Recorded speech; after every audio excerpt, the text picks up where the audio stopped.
Good day, everyone. So this time I will discuss the remaining six National Building Code, which is from chapter 15 to chapter 21. So let's start with the chapter 15, which is the prefabricated construction. So section 1501, which is the prefabricated assembly. So a prefabricated assembly is a structural unit, the integral parts of which have been built up or assembled prior to the incorporation in the building. So every device or system to connect prefabricated assembles shall be capable of developing the strength of the different members as integral structure, except in the case of members forming part of a structural frame as specified in this code. So encourages and connections between members and supporting elements of structures or walls shall be capable of withstanding all probable external and internal forces or other conditions for a structural adequate construction. So, in structural design, proper allowance shall be made of the any material to be displaced or removed for the installation of pipes, conduits, or other equipments. So placement of prefabricated assembles shall be inspected to determine the compliance with this code.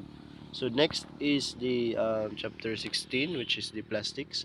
So under this is the section 1601, which is the approved plastics. So in making a building, so you have to follow the approved plastics, which is under 1601. So approved plastics materials shall be those which have a flame spread rating of 225 less and smoke density not greater than that obtained from the burning or untreated wood under similar conditions when tested in accordance with general accepted engineering practices. So the products of combustion shall be no more toxic than the burning of the untreated wood under similar conditions. So next is the section 1602, the installation. So structural requirements. All plastics materials shall be of adequate strength and durability to withstand the prescribed design loads. So sufficient and substantial technical data shall be submitted to those established stresses, maximum unsupported spans, and such others informations as may be deemed necessary for the various thickness and forms used. Next is the fastenings. Fastenings shall be adequate to withstand design loads and internal and external stresses required of the assemble proper allowance of plastics materials in conjunction with other materials with which it assembled or integrated shall be provided. So next is the section 03, which is the gazing of openings. So doors, sashes, and frames openings in exterior walls of the buildings except type 4 and type 5 construction may be glazed or equipped with the approved plastics. So provided that the wall in which such glazing is installed is so located that the openings are not required to be fire protected. So except for type 1 construction, the location, size, and spacing of such glazed openings do not exceed the values set by the Secretary. So plastics used in glazed openings for type 2 construction shall be materials appropriate for a use according to flame, spread characteristics and location, size, and spacing of the openings do not exceed the values set forth by the Secretary. So next is the section 1604, which is the skylight. So ang gamiton na sad sa kuan kaning pagkuan sa install sa skylights is approved plastic. Then installation requirements except in group A occupancies, no skylight shall be installed within 3 meters of a property line. So and the second is the allowable areas. The area of individual plastic skylight shall not exceed 10,000 square meters. So the total aggregate area of the plastic used in skylights, monitors, and sawtooth glazing shall not exceed 20% of the floor area, the room, and occupancy sheltered. So the curve requirements, plastic skylights and roofs having a slope of less than one in shall have a 100 millimeters high curve. The curve may be omitted where a wire, screen, or not smaller than number 12. U is gauge with this mesh not larger than 25 millimeters is provided up immediately below the skylight. So next is the 1605, which is the light transmitting panels in monitors and sawtooth roofs. So where are where a fire resistive rating is not required for the roof structure, and in all buildings provided with an approved automatic fire extinguishing system. So allowable areas niya, the area of individual plastic glazing used in the monitors and sawtooth glazing shall not exceed 15,000 square meters. Nya, ang iyang area of separation shall be separated from each other by section of the incombustible material or by section of the roofing materials of the structure not less than 150 meters in length. Sa so, na to siya ang 1605. Next is section 1606, which is the plastic light diffuser in ceiling. So selling light diffusers having an area greater than 10% of the square meters of room area shall be approved plastics. So confirming to the other requirements specified in this code.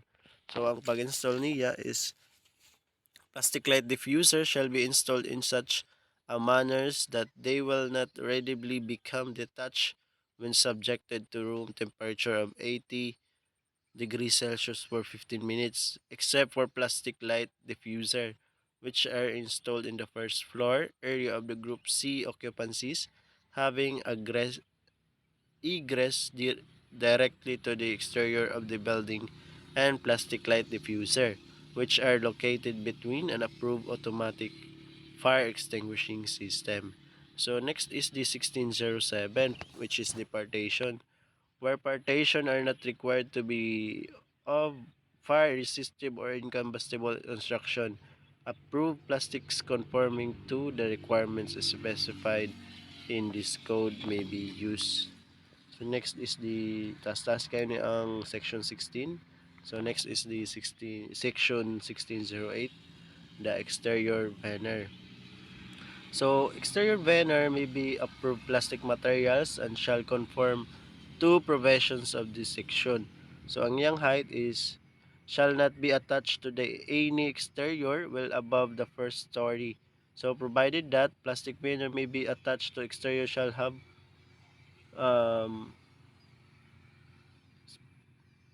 walls above the first story buildings located outside of the highly restrictive fire zones provided further that the higher of the banner is not exceed of 10,000 ay 10 meters above the adjustment grade of elevation. So next is the section 1602, which is the awnings and canopies. So plastic materials appropriate for use according to flame spread characteristics may be utilized in awnings and canopies. So provided such awnings and canopies are constructed in accordance with provisions governing projections and appendages as specified in this code. So approved plastics may be used in awnings where untreated canvas is permitted. So approved plastics may be used in lieu of plain glass in greenhouses in less restrictive fire zones. So next is the nanata sa chapter 17, which is the sheet materials, paint, spray, both. So under niya, let's discuss the 16 section 17 sir 1 I mean. So sheet metal, paint, spray, both. So magkuha na ta, mag-story na ta sa this section 17 is all about paint. So section 1701, so sheet metal, paint, spray boat. So a paint spray boat shall be constructed of steel of not less than number 18 US gauge in thickness and shall be designed in accordance with this code. So ang iyang area of the paint spray booth shall not exceed 150 square meters, nor 10% of the basic area permitted for the major use of the building accordance to its occupancy. So, ang iya namang floor construction, excuse me, so the floor shall be constructed of incombustible material. So, ang iyang interior surface, so ang paint spray booth shall be designed to permit the free passage of exhaust air from all parts of the interior, and all interior surfaces shall be smooth and continuous with outstanding edges. So, ang sunod kay section 1702, which is the free protection. So every spray, both having in openings from elevation larger than 100 square meter and which is not equipped with with doors, shall have a fire curtain or metal deflector not less than 100 millimeters deep, installed at the upper outer edge of both opening. So mo to siyang section 02. So next is the section 1703. So light. So, ang paint spray booth shall be illuminated. So, dali siya pwede illuminated through hammered wire or heated treated glass panels. The glass panel shall be located in such manners as to reduce the hazard of ignition caused by the paint spray deposit. So, mo to siya ang section 1703. So, ang section 1704 is which is ventilation. So, mechanical ventilation shall be provided direct to the exterior of the building. So, the mechanical exhaust system shall be designed to move the air through and portion of the paint spray area at the rate of not less than 30 linear meters per minute. So the blades of the exhaust fan shall be constructed or non-ferrous materials and shall be mounted in such manners as to prevent contact with the exhaust duct. So ventilation magkuhan ka ng mga exhaust para magpagawas sa mga hangin sa sud. So next is the chapter 18, which is the glass and glazing. Antarnia is section 1801, which is the general requirements. So this chapter shall apply to exterior glass and glazing in the occupancies except in group A, B, and J occupancies, not ever 3 stories in height, and to interior and exterior glass and glazing in all occupancies subject to human impact as specified in this code. So ang gamiton niya dapat na materials shall conform to provisions set by the Secretary on glass dimensional tolerances, breaking stress levels, and design safety factors. So next is the section 1802, which is the area limitation. So exterior glass and glazing shall be capable of safely withstanding the load due to wind pressure for the various height zones above ground, acting inward or outward. So the area of individual light shall not be more than maximum allowable areas of glass according to the wind load multiplied by the appropriate and adjustment factor. So next is the section 1803, which is the glazing. So glass firmly supported in on all four edges shall be glazed with minimum lapse and clearance in accordance with this section 1801 paragraph B. So which is the standard for materials shall conform for the provisions set by the Secretary on glass dimensional tolerance. So ang section 1803 nga dapat kuno ang glass is firmly supported on our four edges shall be glazed. So kailangan na mo siya i-glaze on minimum laps and edges. So next is the section 1804. Yes, it is lowered windows. So regular plate, sheet, or pattern glass in jalousies and lowered windows shall not be thinner than 5.6 mm millimeters minimal and not longer than 120 meters. So exposed glass edges shall be smooth. Kailangan siya ang mga exposed glass mga tumoy-tumoy kay dapat siya smooth para dili maka-disgrasya, makasamad na. So the next is the section 1805 which is the impact. So frameless glass doors, okay, glass indoors, fixed glass panels and similar glazed openings which may be subjected to accidental human impact shall conform with the requirements set by the fourth of the secretary or impact loads of glass except in the following cases, but which is the bathtub and shower, glass lights located not at less than 450 millimeters, then glass lights when the less dimension or which is not greater than 450 millimeters, then glass lights which is 1.50 square meters or less in area. So next will be the chapter 19 na ta. So the use of computers. So 1901 general, which is the general rule. So the use of computers for all or any parts of the design of the building under this code is permitted provided that all programs to be used are documented. So kailangan documented ang mga materials na imong gingamit. So next is the section 1902 which is the program documentation. So kailangan nimo i-document kailangan nimo kuanan og document ang imong pag-program under this code consists of the filing with the building official, reference to the publication or publications accessible to him where the detailed description of the program or a brief statement of the theoretical background of the program including a description of the algorithms used are found. So next will be the section 1903 which is the submission of computer generated computation. So under ani kay imo na pagpasa na ang sa mga computer generated computation ang copy. So the copy of output sheets for computer generated computation shall be submitted as part of the design computation. So that she shall be accompanied by a certification of a designer and or consultant that the output sheets are the results and obtained through the use of documented programs. So next will be the chapter 20 which is designs. Pag mo sa building, apil good mas importante good ang mga signs.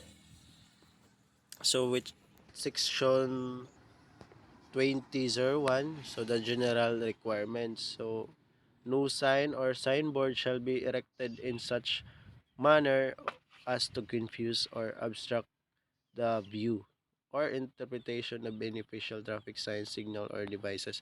So, kailangan gud ang mga signs as the guide sa mga tao. Yun na. So, next is the section 2002 which is the maintenance. So, in maintenance, kailangan sad nimo magbutang og mga guides kay di ba syempre when it comes to the electrical kailangan gud nimo mga signs like high voltage para aware ka on what to do, on how to avoid accidents. Next is the section 203, design and construction. So, science structures shall be designed and constructed to resist all in accordance with the National Structural Code of Buildings. So, for the on the buildings, the dead lateral loads shall be transmitted through the structural frame of the building to the ground such a manner as not to overstress any of the elements of the building. So the weight of the earth superimposed over footings may be used in determining the dead load. Resisting moments such as earth shall be carefully placed and thoroughly compacted. So next is the 16 section 204 which is the supports and encourages. So ang imong supports and encourages of all signs or sign structure shall be placed in or upon private property and shall be constructed conformity with the requirements of this code. So ang materials for the construction of the signs are shall be the quality and grade as specified in this code. So all signs or sign structure erected in highly resistive fire zones shall have structural members of the incombustible materials.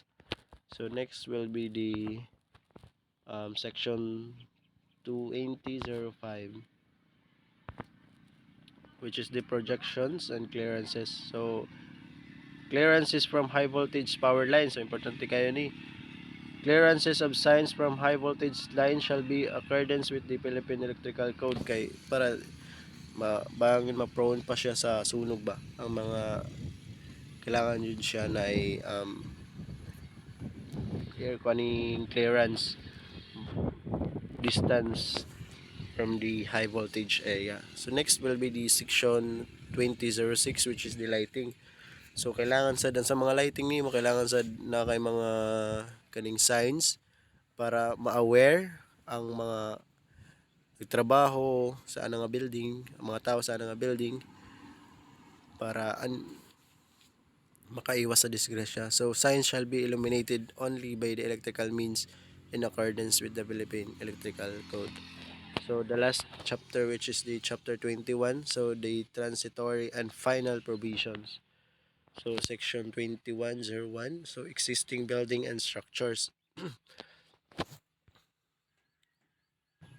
So let's start with this section 2101, which is the existing building and structures. So all buildings or structure constructed under RA 6541 or existing city or municipal building codes or ordinances, if legally done in accordance therewith, shall be respected subject to such limitation established in this code. So, however, alteration, additions, conversions, or repairs to be made in such buildings or structures shall be subject to the provisions of this code. So, next will be the section 2102, which is the interim rules and regulations. So, ang iyang interim rules and regulations on buildings promulgated by the Secretary before the adoption of this code pursuant to the existing laws or decrees shall continue to have binding force and effect when not conflict with the provisions of this code. Kailangan dili siya ang imong terms, rules, and regulation dili siya mo bend, dili siya mo suway sa provisions of this code. Next will be the section 2104, which is the repealing clause. So all laws, decrees, provisions of charters, executive orders, ordinances, rules, and regulations or part thereof, contrary or inconsistent with the provisions of this degree are hereby repealed or modified accordingly.